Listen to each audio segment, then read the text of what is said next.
I need to ask you a question. Be curious, Drifters. Allegron's won the Brisbane Cup, but it's all Antino. Blake Shin, take a bow. Barraquil, Benny Allen hasn't moved. Broadside him, bobbed, won the Golden Rose. Pride of Jenny, trying to find the reserves at the 100. She's 3 in front of Mr. Brightside. It's all too late. Pride of Jenny has run them into the night. Switzerland, the big winner by 2.5 Bellatrix Star. He's down, Jolly Star. She is a star in the making. Jolly Star bolts in. It's all Isthmus. She's very smart and fast.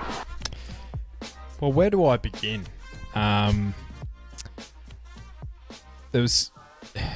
I guess there was a contrasting, I guess, depiction of efforts yesterday. There was the efforts of the equine variety, which, if we're talking to it from a punting perspective, were mixed, which is probably the nicest way of framing it. Then you have that of the, let's quickly indulge again, 3 straight grand finals for the mighty Brisbane Lions. How good is it just to be a fan of the mighty Lions, mate? Man, it's just a privilege and a blessing. Like, how fucking good. 3 years in a row, making it to the GF is such a shift. Like, that's a big shift. And I feel like that each year's had a vastly different flavour. Rich flavour. Yeah, vastly different Daniel Rich flavour. The first year was like, when they made it against Collingwood, it's like, okay, about time. Like, you've been building up to this for a while. Close game, could have won. And then last year felt like they were written off so many times throughout the year. Like, they were dog shit up until halfway. And then... I feel like they were riding a wave of momentum that was just impossible to stop last year. Whereas this year, if they lost that game last night, you would have been disappointed, but you would have thought to yourself, considering the year they've had, what a shift. But they just keep finding, and players just keep standing up. Hardest draw in history. Probably... Actually, and it's been their positive, which has gotten your likes of Lachie Neals, your Lincoln McCarthy's, your Joe Danaher's to the club in the first place, is the attrition has been so strong for such a long time. Whereas this year, decimated by injuries in some really key positions. You have Jack Payne go down with a knee. You have Eric go down recently, not Lachie, with a calf. You have Lincoln go down with another knee. You have... Kitty Coleman not return.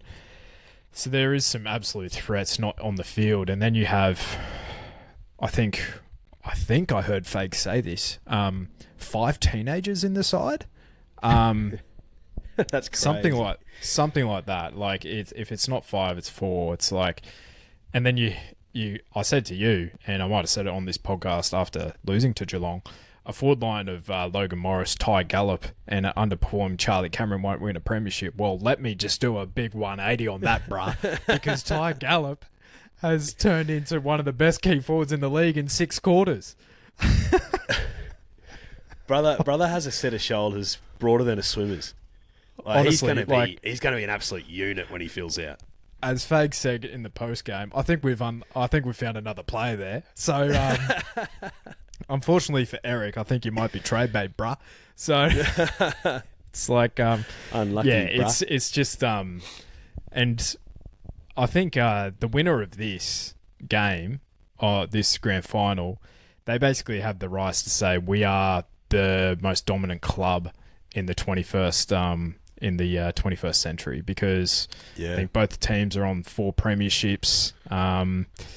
It was the big 4 were the last 4 teams in the finals, and I think it's rightfully the best 2 teams all year face off again. And I think shout out for Jared Berry, but he was optimistic that he'd play. I think it's a straight swap for Lachie by all reports. But Bruce, mate, Bruce has to be the sub. Yeah, well, Super Bruce. Oscar gets his opportunity. Darcy Gardner gets his opportunity to win a flag. It's going to be bloody tough. But up until... I think Geelong played their best game of the year against us. a couple of weeks ago. We probably underperformed, but still played okay. Definitely got lucky with some umpiring decisions, what have you. But like I saw in the post game, Cam Rayner had influenza during the week and he kicked 2 goals. Like there's upside there. That's probably why he didn't go through the middle of the ground either. So I think him around the footy will be more influential. I think they would have learned a lesson there. So anyway, we could talk about this all day. To be honest, mate, I'd rather talk about this than the actual horse racing that happened yesterday because it was an absolute fucking disaster. It was. From a punting perspective, at least. But yeah, it's incredibly exciting. And what I will say, I feel wronged and attacked and frankly disappointed and let down by the shit people at Ticker Tech. Honestly, go fuck yourselves. It's like those guys and girls, that business is just an absolute shit show. So here's a text message I got. Thanks for registering your AFL Grand Final tickets. Your team is qualified, so please ensure that you have funds on your nominated card as the ballot will be processed today. So I've looked in everywhere of where to do that. Cannot figure it out for the fucking life of me. Tried to go into my Ticker Tech account, personal details, my details, change payment options. That isn't even an option to do that. So, mate, it's been a absolute battle. I believe how the ballot works. I'm pretty sure the exact same thing happened last year. If we get access to the tickets, they are our tickets until we cannot pay for them. So, shit show. Fuck Ticker Tech. Been a frustrating morning, but flight secured, accommodation secured. Just the last piece, which I'm optimistic about. Yeah, we'll get them. We'll get them.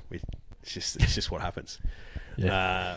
We're heading down Drifters. Can't wait. It's going to be awesome. Obviously, if we secure the tickets. Manikato night on the Friday night too at the Valley, which we love. We love that meeting. Might be one of my favourites on the calendar. Yeah. Scarce will be there, and do I dare say we have a Ned's hosted pot that night? After the performance of yesterday, for those brave enough to join us again.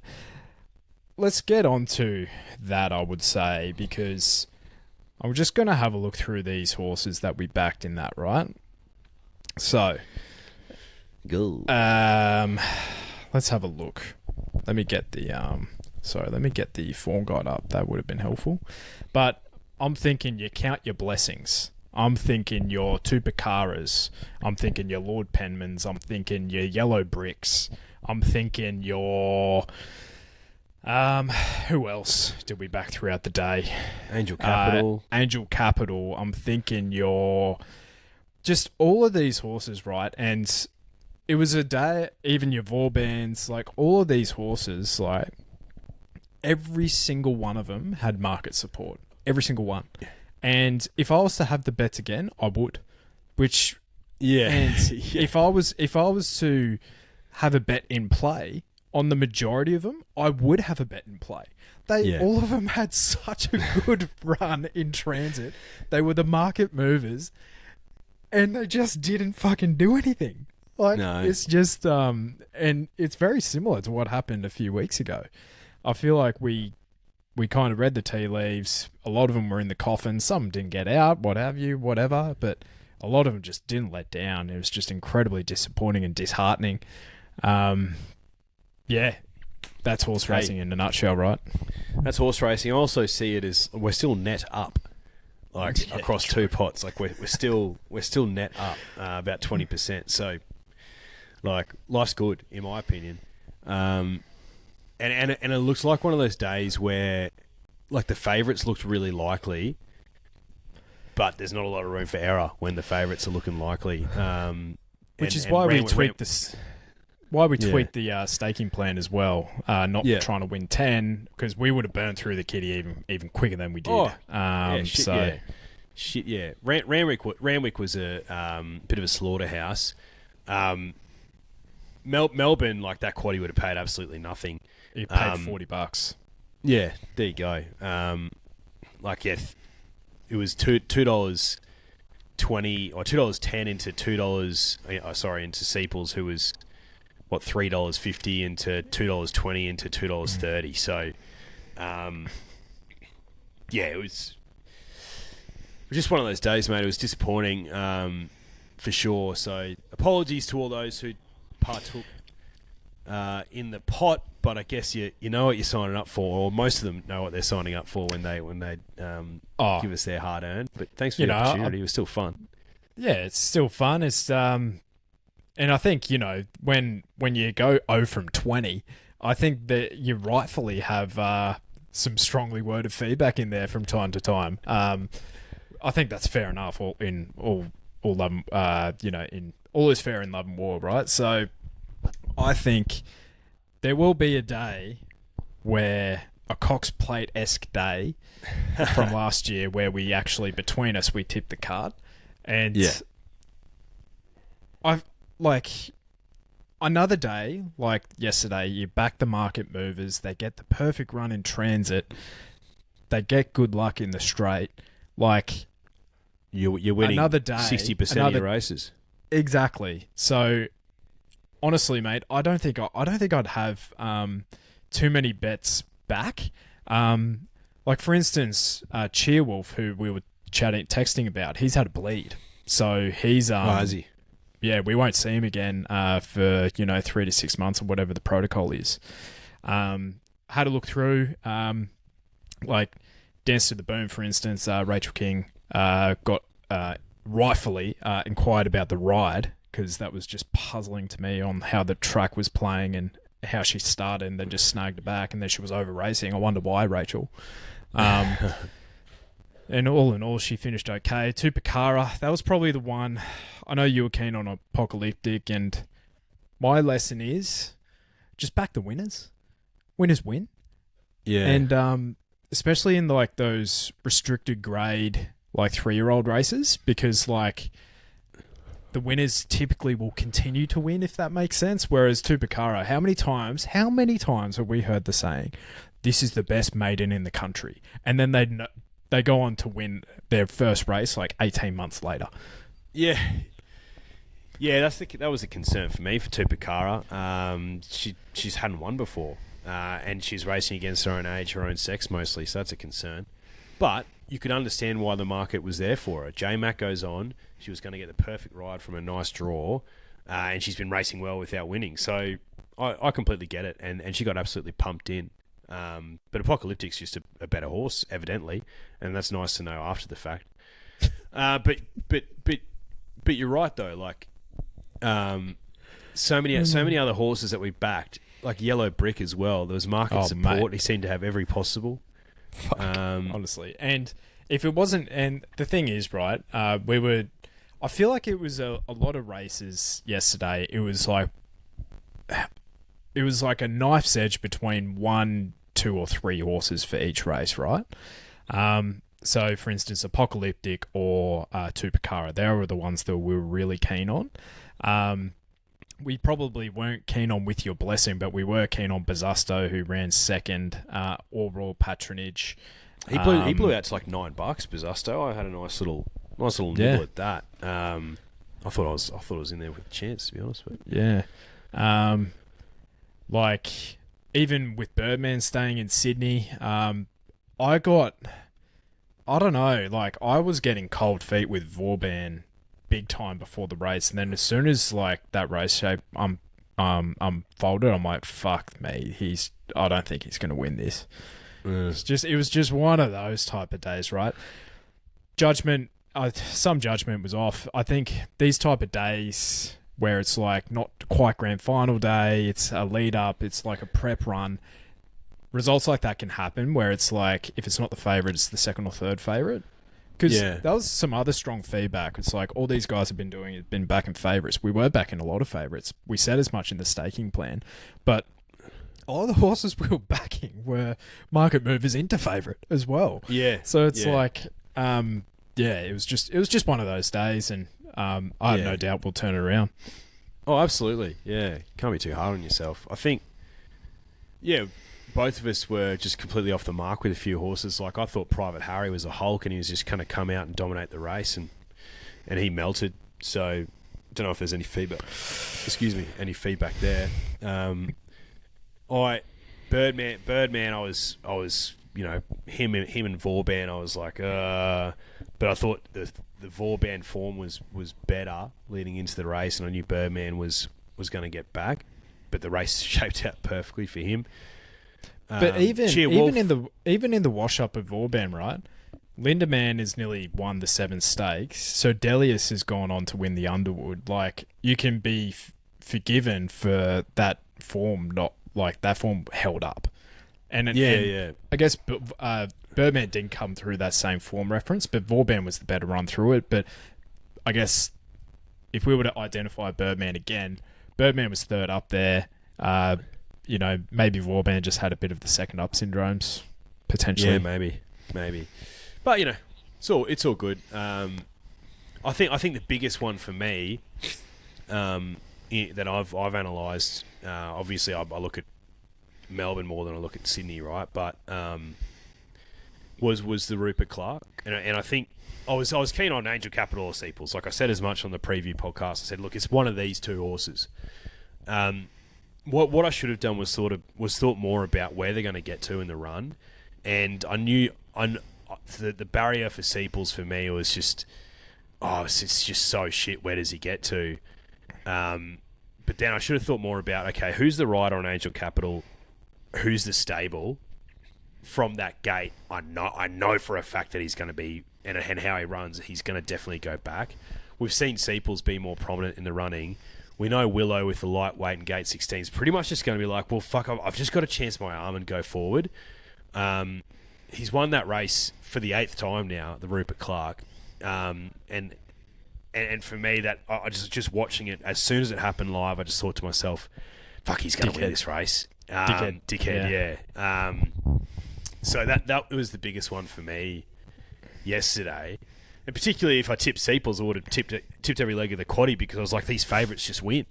Like, I think these favourites just win. I was confident that putting a quaddie on wasn't going to be worth it. But but at the same time, like, if we're putting $2.5, $2,000 on a horse in the pot to get back $5,000, like, your room for error isn't, like, even if you do jag 3 out of 4 legs of the quaddie, you're winning $15,000 for an outlay of $7,500.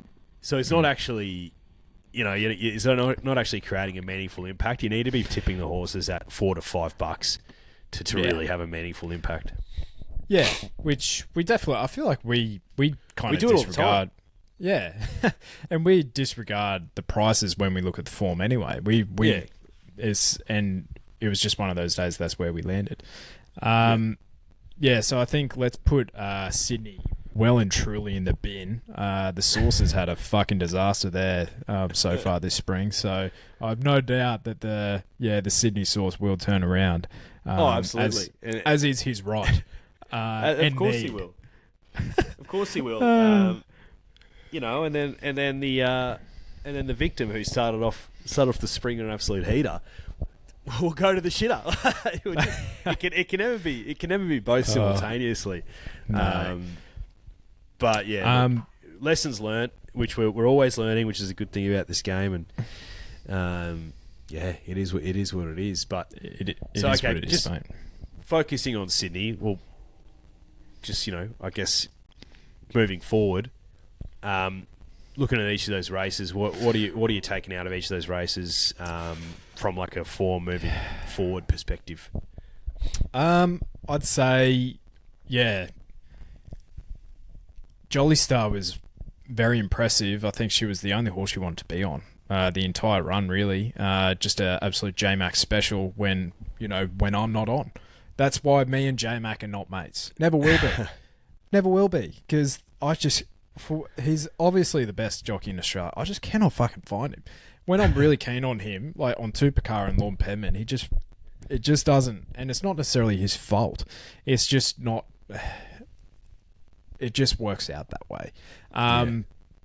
And so I think Jolly Star was awfully impressive, and she'll only improve getting out to 1,200 meters if it's a good track in the Everest. Like, I think she has the turn of foot to at least be in the finish. Briassa, I thought he kind of had the run of the race, to be honest. Yeah, he was solid. I thought he was a pass mark. He'll be better out over 1,200 metres for the Everest. But from what we've seen so far, I think Jolly Star, her best is better than what we've seen from Briasa so far. I'd agree with that. The biggest thing out of that race is Private Harry. Like, did you see him in the yard? Yeah. Bro's an end tire. Bro's Yeah, enormous. Mate, he put on 60 kilos, which I don't think is actually a positive thing a lot of the time because, and I think because say he weighs between 500 to 600 kilos, that's putting on like 10% body weight. Like that's pretty significant. And with these end tires, you need to get a stack of work into him. So I think he will definitely improve from the run, but I don't think he's going to be featuring in Everest after watching that. It's you couldn't possibly back him with, no. And you I couldn't. think the stable and the commentary I've heard about the preparation, right, and horse trainers, the jockey, all the connections know far more than what we would, and this is just my opinion. But apparently he's had exhibition gallops, he's had like 3 trials, which is they've actually changed the prep from what it has been previously. They've even just taken him to the races to get that race day like experience again. And it's like, guys, have you just overthought this? Like, maybe just go back to the plan that works. We've seen it time and time again where I feel like the connections just try and overdo it. And it's like, guys, you got yourself into a position there in the first place. Just go with the plan that works. Keep the horse happy. Hope for the best, and hopefully you have a bit of luck. Yeah, agreed. Matt Laurie did the same thing with Coleman leading into the Blue Diamond. Blue Diamond. You famously said it when he changed the gear a bit, tweaked the gear, and I think Matt Laurie would have learned a lot from that. Because he's now got arguably the best horse in the country and a really good colt in Vinrock now. Yeah, you're right. I don't know why they do that. Private Harry, you couldn't possibly back him in an Everest.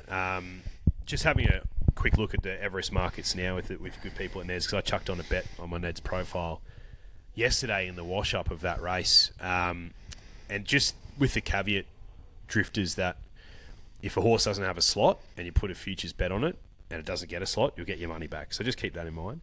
We've got Car Ying Rising at $1.80. Jolly Star, second favourite, with Lady Shenandoah, who both have slots at 7s. Briasa has a slot, 8s. Jimmy Star, 10s. Autumn Glow and Angel Capital both don't have a slot. Autumn Glow's 13s. Angel Capital is 15s. I highly doubt Autumn Glow is going to race here. I think Angel Capital's still a shout. I thought he was good enough yesterday from an impossible position coming back to 1,200 metres. I think he's a shout. But not at 13s, because there's a horse here who doesn't have a slot yet, who's the same price as Private Harry, and based on what she did in the run to the Rose, Tempted, likely to get the Godolphin slot. I had a nibble at that. If she doesn't get a slot, I'll get my money back. If she does get a slot, I don't think she'll be 15s, because she's the one for me who has the form doing that and has the upside to be better than all of the Australian sprinters. I think they're all running for second place, but if Car Ying Rising doesn't travel over well and he loses a couple lengths, then Tempted's the one that could be of interest to me, probably alongside Lady Shenandoah, I think, as the local threats. Mate, I think that's a great shout. I'm trying to see. I would have thought like 7 Horse Racing would have had like a grid with all the slot holders. Who's the slot holder that took Private Harry? Yulong. So my prediction is they go like, thanks brah, thanks for coming brah, see you later, and they go with Angel Capital. Yeah, that could happen. Yeah, there's still a few slots left, so Angel Capital might get picked up by a different slot. But that wouldn't surprise me. I wouldn't be surprised if Private Harry ends up with bloody Chris Waller. But anyway, yeah, that's just what I sort of took out of the race. I was like, well, that run by Tempted the week before was of more interest to me. Yeah, had the traffic wardens about it from last year, right? And, you know, honestly, like in probably the worst rating Everest ever last year, traffic warden with how he was going at the time, a bit of an unknown if he would have he probably would have melted in the high pressure of a race like that, but you never know, right? Getting a scratch at the gates. You never know. Tempted's a daughter of Street Boss, just like traffic warden's the son of Street Boss. The only other one is Tentris, who I think had a bit of a track gallop at Mornington with Giga Kick over the weekend, maybe out of the Freedman stable. What are they doing with him? They're just saving him for a Coolmore, maybe. I'd assume so. Because Everest is only three-ish weeks away. So it's getting, unless he, he's shown, he'd have to be kicking off this weekend, either at Manikato night or the next day. So wherever he goes, I probably want to back him first up. He'll probably be a short quote, but 3-year-old throbber. He's just got a bit of aura about him, about that. Yep. So, in what's quite frankly a dog shit age group. So, Godolphin have got the best of the crop, I think. So we'll see. I think you're right. Jolly Star probably the best. What I will say about Briasa is he does explode off a run, I feel. So I wouldn't be jumping off him quite yet. I think he definitely will improve out to 1,200 metres. So if you like him, he probably won't be in my numbers in an Everest. I think I would have, say, one of the 3-year-olds, Ka Ying Rising, obviously. And then I'm not jumping off Jimmy Star either. I think his first up run was pretty solid. And he can put together some freakish sectionals. Yeah, agreed. And, if he draws, say, like a barrier 7, he gets a slot midfield somewhere, getting the run the race sort of stuff, and they overdo it up front, then I feel like he has that really punishing turn of foot. So, that's where I've kind of landed with it, mate. But I think, I think one of the owners of Jetabil has a slot. I don't think they'll be taking him. Fangirl was fantastic. Back to back. Linda Mann's in red hot form. The old boy. So, and he's going to give you a run for your money because of his tactical pattern as well. Cheer Wolf, obviously excuses with the bleed. But yeah, what frustrates me is like we both said that we wouldn't have a pot bet on Cheer Wolf, and then we did. So, and then we also said that we would put pot on Seeples, and then we didn't do that. So I don't know. We just need to stop over-analysing and just do what the juju calls for. Yeah, agreed. They're the B graders in that 7 stakes at weight for age level for mine. But Lindemann, he's a good horse. I can't see Fangirl beating VR or Treasure the Moment or anything like that for the rest of the spring. Apocalyptic, I think she's a smart little filly. She's got her hoof firmly on the flight stakes because that 3-year-old crop isn't fantastic. She was good. So that's probably Sydney, right? Yeah, mate, that's it. And then I would have thought in, just have a look at. Sorry, Drifters, I'll be giving away trade secrets here. Flemington has their Derby trials today. Oh, do they? I like one in the first. Number 8. This is that day. Yeah, number 8, the Autumn Bell, daughter of the Autumn Sun, mate. Daughter of who is I think he's going to be the best sire in Australia in like the next 3 or 4 years. Yeah, I know. He's just a freak, isn't he? Yeah, mate. Have a little something at that. Yeah, jumps in You love 12 this day, minutes. don't you? I've had some luck here. Miramasa, God bless him. At bless him. 40. What was he? 20s, 30s, 40s, 50s. I think it's like don't know. $80. Something like that. It's like 80s. Yeah, it was. Nice bank builder. That's for certain. Anyway, so but in Melbourne, mate. Let's not bury the lead here. Oof, Sir Delius. Is that one of the best wins you've seen?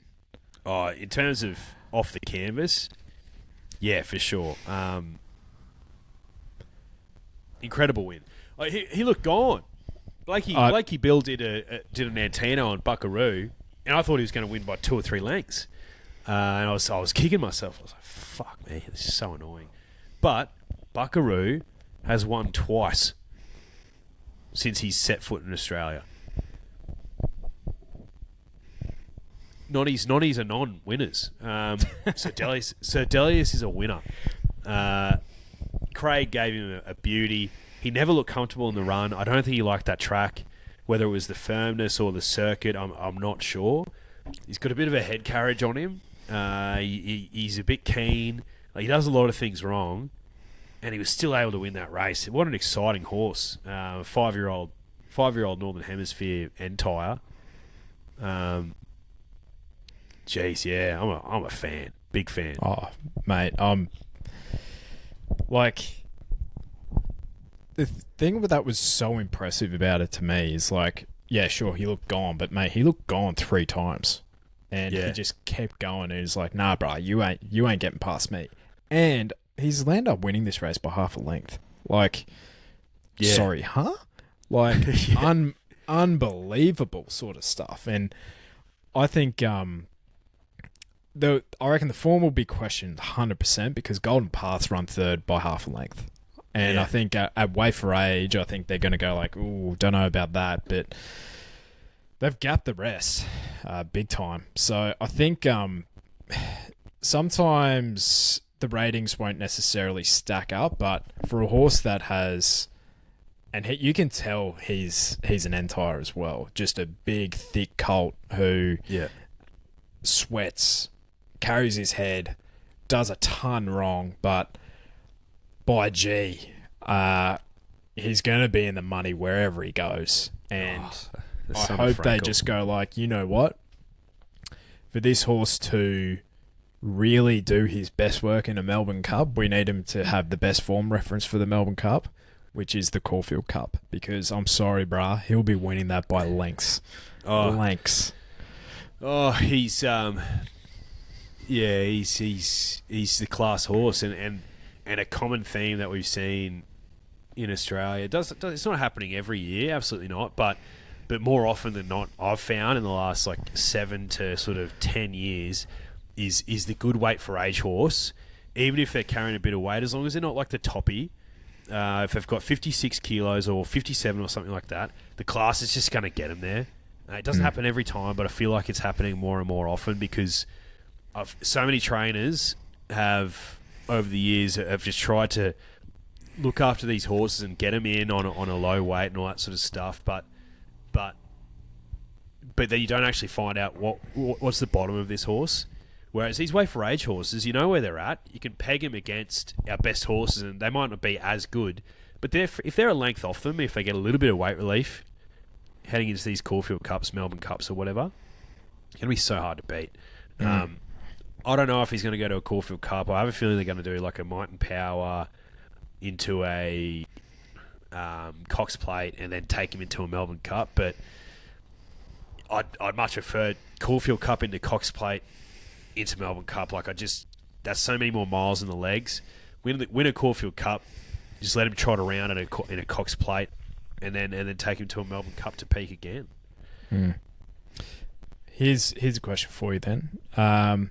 Looking at the Cox Plate market, he's $5 with behind the Via Sistina at $250. Like, you have to, right? Treasured Moments 11s. I think already got a futures bet on that. Please. Yeah. So when she brains him in the fan, she won't be $11 in the Cox Plate. And that's the way you play futures markets, right? Yeah. But yeah, by gee, I'm You're horny. As You're soon horny as for I him. saw that run in Queensland, I'm like, holy shit, this could be the best horse in Australia. And I think he's already stamped himself after 3 runs where he's easily top 5. Like, he's topped the tree from our middle distance ranks, I would have thought. I'm talking like 2,400 plus. Yeah, without having seen him over that sort of ground. I've got to shout out to Nick Ashman because I remember watching the Foxcatcher boys chat about him before he had that run in Queensland, and Nick Ashman was like, "This is like chips in type stuff." He's like the data, the ratings, the mail coming out about this horse from the Northern Hemisphere. You just like he's so well placed. You just have to be on him. I don't know what he ended up jumping, but it was it red odds? No, I think it was about $1.80, but like, so there's $1.80 shots and then there's $1.80 shots. $1.80 shots, yeah. Yeah. But I think he must have had a significant fill up on him that day, and because of that, I was like, well, I'll bet on him now, and I think I got black odds. So shout out Nick Ashman, and geez, he was right. Like, what a horse. I don't know. I feel like just his style of racing is going to hold him in good stead wherever he goes. I want to see him. I want to see him against our best in a Cox Plate to see where he's really at. Yep. But so, like, would I be confident of pegging him, as our best middle distance horse? Probably not yet, but he's super exciting. I'm a big fan. Yeah. Seeples was very impressive as well. Right of the day for me from Craig, just outstanding. And, Craig's in a bit of form. Who wasn't actually too far behind him, I thought, with right of the day was Jamie Mellum on Half Yours. That was just patient, just not going around another horse, just absolutely brained him. And I think you're right as well. Just the more you looked at this horse, this setup for him, the most upside. Needed to win this to get a start in the Melbourne in the Caulfield Cup, rather, in what's going to be. So the intention just had to be there, and mate, we know where the rest of these are at, like Berkshire Breeze, Statuario, like Barclay Square, Interpretation, Mark Twain, Future History, like they all take their turns, as you said, but this guy I think is not even a class above, like half a class above. And given the setup for that day, that occasion, I have no doubt that Half Yours will probably turn into these in future preps. Maybe. I think 51 kilos in the Caulfield Cup, he's in my numbers, absolutely. And look, if Sir Delius isn't there, then he might even be my top selection. But yeah, great ride by Jamie. Craig's was better because he just took all bad luck out of the equation and had full confidence in the horse, and I'm stoked. Seeples, he's since I backed him in that CS Hayes, he's clearly got a horse with talent. I just wonder where you take him now. Like, do you take him to do you take him to a Golden Eagle, I presume? But what do you take him to before that? Because 1,500 metres for me, maybe a Toorak, 1,600, and then into a Golden Eagle. He's a good horse. Like, to be able to go that quick up front, absorb the pressure, and then just quite comfortably win in what it was like, 7th or 8th start or something like that. Yeah, clearly a Group 1 horse. He'll get better and better. He's a 4-year-old gelding, so big fan. Out of that race, Angel Capital, just too far back, no luck, absolutely bolted home. I think 1,400 though is probably his limit. I think he's definitely got a Group 1 in him. Just don't know when. But yeah, you're right about Jamie on Half Yours. The intent was there, and I think the intent was also there for Gilded Water in the last. They need to get his rating up. He'll be in a Caulfield Cup. He'll be a $15 to $20 pop. But yeah. Is what it is. Yeah. Thoughts with the connection of Chortle Lane as well. Unfortunately, that horse got put down just through some complications. Just looks like, unfortunately, its leg gave out. Which, never like to see. And I think Celine Gaudry was all fine as well. She was walking after, but again, just sucks. Worst part of the game. Unfortunately, it's just there's no denying how much the connections and the stables and the jockeys and all people involved in racing love these horses and look after them. And it's more humane to put them down at the track. If they were doing this out in the wild, they'd be suffering for ages. So, no good, but thoughts with the connections. Yeah, absolutely. Only other thing I wanted to take out of the race was another Will. Where's he at? He's spelling now, so he's just not come up this prep. Maybe he's like a mare. Some days you have them, mare informed, and then when they go off the ball, they just fucking go off. And he just hasn't come in this prep. So Jamie Mellon said as much, and she knows that horse better than anyone. So he finished, with Short Lane not finishing second last. No good for him. Miss Rombini was really good. I think, don't know what the race is for her. Maybe I could Empire be Rose or I'm thinking there's the Sun. It's at Moonee Valley. It's not the Sunlight. Who's the other superstar mare with that similar name? It's I think it's typically it could be on the Cox Plate meeting, or it could be Sunline. Yeah, the Sunline Stakes, Group 2, Way for Age Mile. Now that could actually be at the Manikato meeting this Friday night, or it could be in the Cox Plate meeting.